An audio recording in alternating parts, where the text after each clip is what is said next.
It's time for a death battle! Rewritten.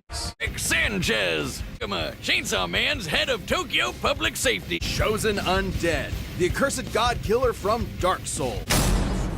Is an unparalleled inventor, always ready to face even the squanchiest of alien foes. He's got your usuals: laser gun, invisibility belt, shrink ray, cyborg implants, the works. As well as some weirder things, like a Mr. Meeseeks box, which can summon an infinite number of irritating temporary life forms that will work tirelessly to accomplish a given task. Or a series of android decoys that are so perfectly created, they don't even realize they're... Gadgets can erase your memories, manipulate and travel through time. He can even inject you with his own genetic info and instantly chest burst a clone of himself from inside you. Travel the universe in the Space Cruiser. Powered by a microverse under the hood, this compact starship comes equipped with laser cannons, a fishing line that can tow a solar system, the portal gun.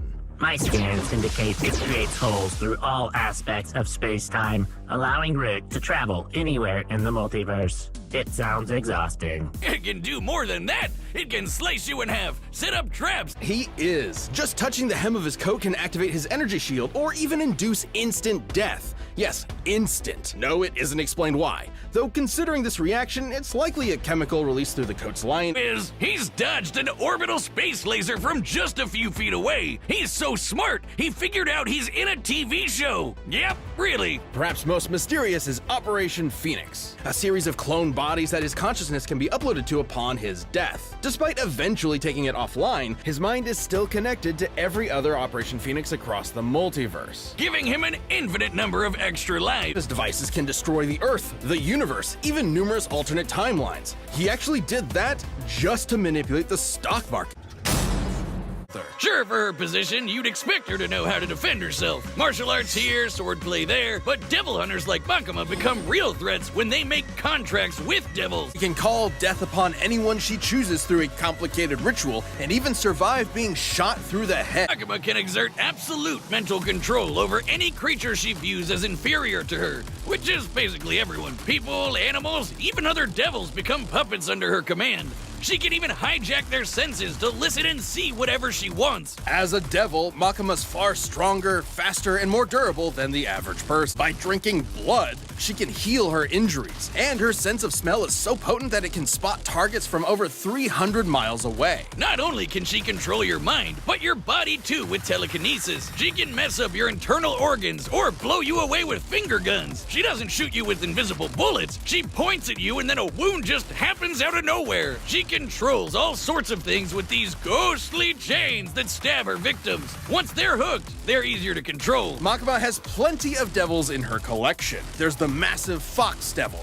the Future Devil for precognition, and a ton of devils that exist just to stab you. Blow shit up devil, the undead party devil, the flamethrower devil, and the unholy matrimony that's the angel devil, which will make you see God before you die. Other devils, Makima can form contracts with people to give them power. But unlike other devils, her control powers allow her to force people into contracts that exclusively benefit her. Like when she forced Japan's prime minister into a contract that states, and I quote, any attack made on her will be changed into appropriate illnesses or accidents among Japanese citizens. The verbiage of Makima's contract is worded specifically so that she quickly heals from any damage that is perceived to be an attack, transferring said damage to some poor random citizen of Japan. Stronger than devils like the Bomb Devil, who can easily blow up buildings, or the Typhoon Devil, which made city-spanning storms. And while fighting the Gun Devil Fragment, this large behemoth moved over 300 miles in a few seconds. She was pretty much unbeatable.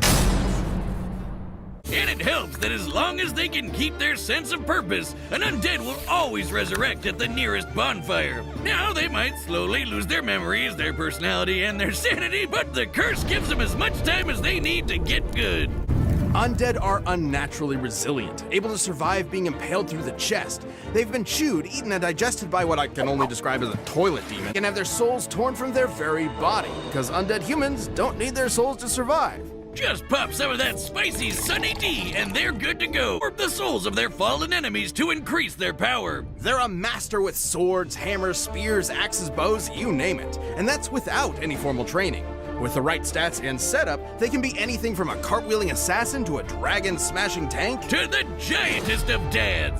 Smo's Great Hammer is a ginormous mallet the size of a sedan. Based on its size and likely bronze composition, it'd have to weigh over 100 tons. A lot like Goff's Great Bow, which can shoot pillar-sized arrows and one-shot dragons out of the sky. Moonlight Great Sword. This baby's a universe-hopping anomaly that can fire powerful sword beams. The chosen undead has learned magic from the greatest practitioners in the world. They can create shockwaves, form defensive barriers, reflect damage, throw balls of flame, control minds, fire magical crystal spears, turn invisible, and toss bolts of sunlight strong enough to peel the stone scales off of mortal dragons. So their pool of magic is pretty limited. So if it comes down to it, they can shut off all magic in the vicinity with the miracle Vow of Silence, preventing anyone from speaking any spells aloud, including themselves. Other similarly powerful undead across time are swift enough to dodge lightning and even light itself.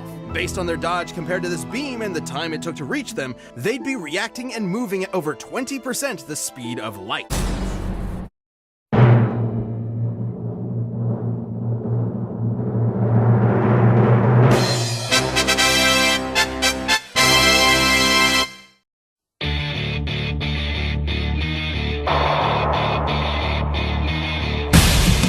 While fighting the Gun Devil Fragment, this large behemoth moved over 300 miles in a few seconds. Other similarly powerful undead across time are swift enough to dodge lightning and even light itself. Based on their dodge compared to this beam and the time it took to reach them, they'd be reacting and moving at over 20% the speed of light.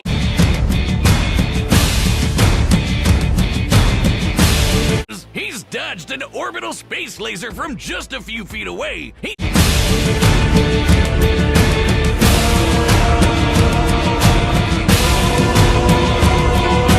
Or the Typhoon Devil, which made city-spanning storms. Chosen undead sustaining the first flame with their soul was insanely impressive. Considering the first flame is responsible for the core concepts of the universe, like energy and time, it's not a stretch to say it affects not just the planet they live on, but the whole universe. Devices can destroy the Earth, the universe.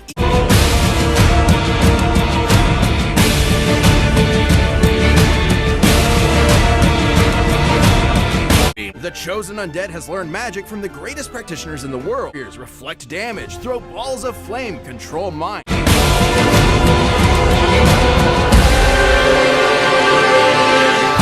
Is an unparalleled inventor, like a Mr. Meeseeks box, which can summon an infinite number of irritating temporary life forms that will work tirelessly to accomplish a given task. Or a series of android decoys that are so perfectly created, they don't even realize they're... Gadgets can erase your memories, manipulate and travel through time. Devices can destroy the Earth, the universe, even numerous alternate timelines.